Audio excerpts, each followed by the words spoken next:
Samantala, naglalakad si Cecil sa bayan na tila wala sa sarili. Hindi pa rin siya makabangon sa pagkamatay ng kapatid niyang si Maihei. Maya-maya, naalala niya ang huling liham nito sa pamilya. Nakasulat doon na natatakot ito sa kanyang buhay habang nasa misyon, ngunit may tungkulin pa rin siyang dapat gampanan. Sa paggunita nito, napaluha si Cecil. Hindi niya alam, pinapanood siya ni Alan gamit ang kanyang owl summon. Nilapitan siya nito. Inakala ni Cecil na babalik siya para pilitin siyang umuwi. Ngunit sinabi ni Alan na naghihintay lang siya, gaya ng dati, bilang kanyang lingkod. Tahimik siyang tumayo sandali. Naiinis si Cecil sa katahimikan at pinauwi siya. Sa sandaling iyon, kumalam ang kanyang tiyan. Binuksan ni Alan ang grimoire storage at kumuha ng sangkap. Mabilis siyang naghanda ng simpleng pagkain. Habang kumakain si Cecil, muli siyang napaiyak. Sinabi niya na napakalakas ni Maihei at hindi kailanman natalo, kaya hindi niya maunawaan kung paano ito basta namatay. Inamin din niyang natatakot siyang matulad dito. Nilamon siya ng takot at lalo siyang umiyak. Para maibsan ito, nagmungkahi si Alan, tumakas sila at mamuhay ng payapa habang nililibot ang mundo. Nagulat si Cecil at tinanong kung nawalan na ito ng bait. Hindi raw iyon makatotohanan. Nagbigay si Alan ng ibang plano. Maghintay sila hanggang susunod na taon. Sa panahong iyon, pareho na silang 12 taong gulang at maaaring magparehistro bilang adventurer. Ngunit nag-alinlangan pa rin si Cecil. Malamang daw ay ipapasok siya sa akademya. Sinabi ni Alan na buhay niya iyon at may karapatan siyang pumili.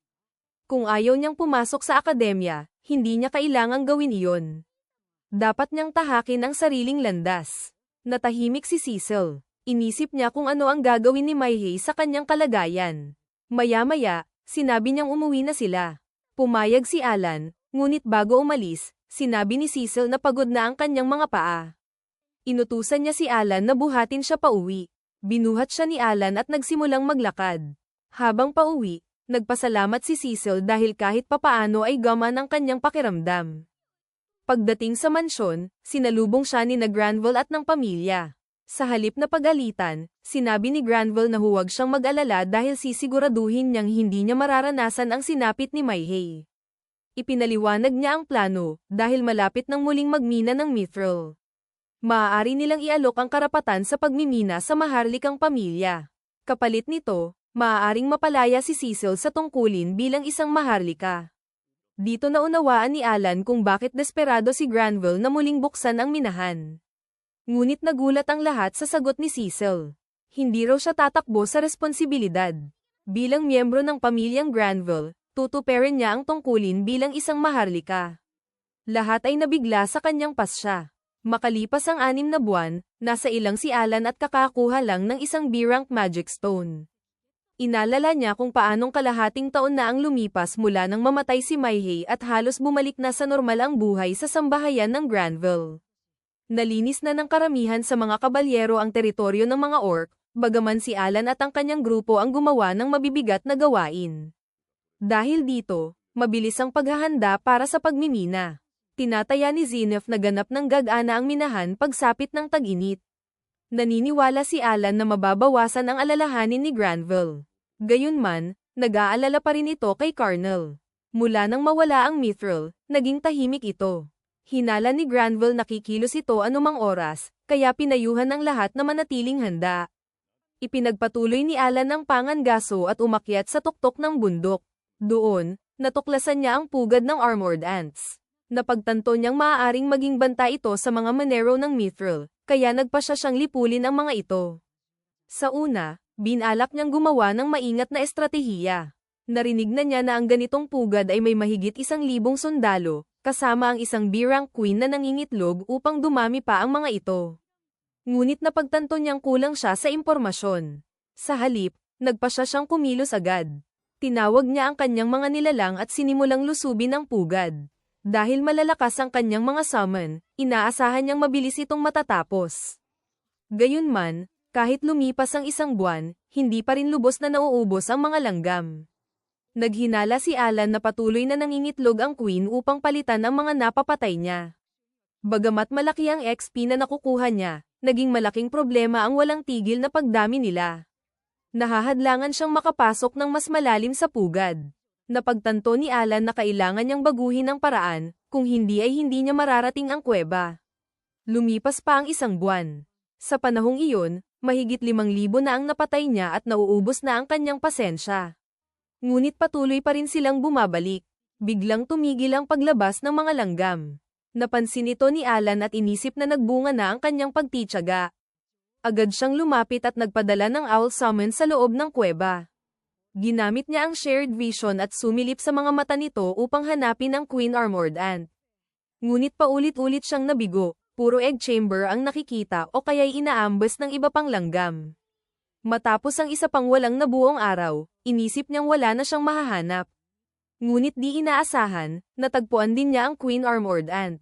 Pagpasok ni Alan sa silid nito, namangha siya sa laki, 3 beses itong mas malaki kaysa karaniwan. Agad niyang pinasok ang Teddy Summons upang lipulin ang maliliit na langgam. Nang maubos ang mga ito, ang Reyna na lang ang natira. Inutusan niya ang kanyang mga summon na umatake, ngunit madali silang tinabig ng Reyna. Nang makita ito, nagpa siya si Alan na daanin sa dami. Nagpatawag siya ng mas maraming nilalang at pina-target ang tiyan ng Reyna. Paulit-ulit nila itong kinagat at sinugatan. Unti-unting naipon ang pinsala hanggang hindi na ito nakayanan ng Reyna at tuluyang namatay. Sa sandaling iyon, nagliwanag ang kanyang grimoire. Ipinabatid na napatay niya ang Queen Armored Ant at nakakuha ng mahigit 45,000 XP. Gabi na kaya hindi na siya makakabalik sa bayan, kaya doon na siya nagpalipas ng gabi. Habang sinusuri ang paligid, may nadiskubre siyang hindi inaasahan, mithril ore sa loob ng kuweba. Kinabukasan, bumalik si Alan sa mansyon dala ang exoskeleton ng Reyna. Inasahan niyang magugulat ang lahat, ngunit kabaligtaran ang nangyari. Hindi tila humanga sina Granville at ang iba. Sinabi ni Granville na mahirap paniwalaan na natalo ni Alan mag-isa ang buong kolonya, pati ang Reyna. Sumang-ayon si Zenith, idiniing kahit sanay na kabalyero ay mahihirapan sa ganoong gawain. Upang patunayan, inilabas ni Alan ang mithril ore mula sa kanyang bag. Pagkakita nito, nagulat sina Granville at Zenith. Napatunayan nitong nakarating nga si Alan sa White Dragon Mountain at nalinis ang kolonya ng langgam. Agad na humingi si Granville ng buong paliwanag sa nangyari. Pinanood ito ni Cecil at napagtantong totoo ang lahat ng sinabi ni Alan. Matapos ipaliwanag ni Alan ng detalyado kung saan at paano niya nakuha ang mithril, naging malinaw na nadiskubre niya ang ikalimang ugat ng minahan. Bilang gantimpala, pinatawad siya ni Granville sa pagtulog sa labas ng walang pahintulot. Sinabi rin nitong dahil siya ang nakatuklas, may bahagi siya rito. Inalok siya ng 30% na karapatan sa pagmimina. Nalito si Alan at hindi agad naunawaan ang ibig sabihin nito. Nagsalita si Sebas at sinabing mauunawaan din niya ang benepisyo paglipas ng ilang taon. Sa huling bahagi ng taon, Oktubre, nag-12 si Alan. Muling binuksan ang mithril mines matapos ang matagal na pagkakahinto. Gayunman, ang bagong ugat na nadiskubre niya ay sa susunod na taon pa sisimulang minahin. Pinag-isipan ni Alan ang kanyang kalagayan. Nalinis na niya ang paligid mula sa mapanganib na halimaw, kaya kakaunti na ang banta. Wala na rin siyang alalahanin sa pera dahil sa bahagi niya sa minahan. Ngunit hindi siya nasiyahan, mas gusto niya ang hamon kaysa sa komportableng buhay. Dumating si Ricol at ibinalitang may mensahero mula sa kaharian. Nagtaka si Alan sa dahilan. Nagtipon ang lahat sa silid kainan, at napansin niyang seryoso ang sitwasyon, lalo na't naroon din si Viscount Carnel. Tinanong ni Granville ang mensahero. Ipinaliwanag nitong bumagsak ang produksyon ng mithril sa teritoryo ni Carnel mula nang lumipat ang White Dragon sa kanilang lugar. Dahil dito, may dala silang alok. Binasa ni Granville ang dokumento at nagulat. Ang mungkahi ay ang magkasamang pamamahala sa White Dragon Mountains. Kinumpirma ito ng mensahero at sinabing mismong Vice Minister of Justice ang naghanda ng kontrata.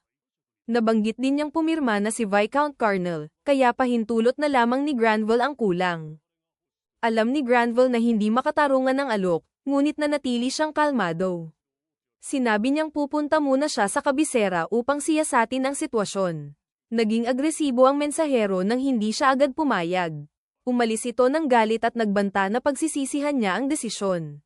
Pagkaalis nila, mahigpit na hinawakan ni Granville ang kontrata. Aniya, Hindi patas na matapos silang mawalan ng minahan sa loob ng isang siglo, may gustong umangkin ng kalahati nito. Tinanong niya kung nasa White Dragon Mountains pa si Zenith, at kinumpirma ni Sebas na oo, at babalik ito sa loob ng 2 araw. Kaya nagpa siya si Granville na pupunta sila sa kabisera pagbalik ni Zenith upang ayusin ang usapin.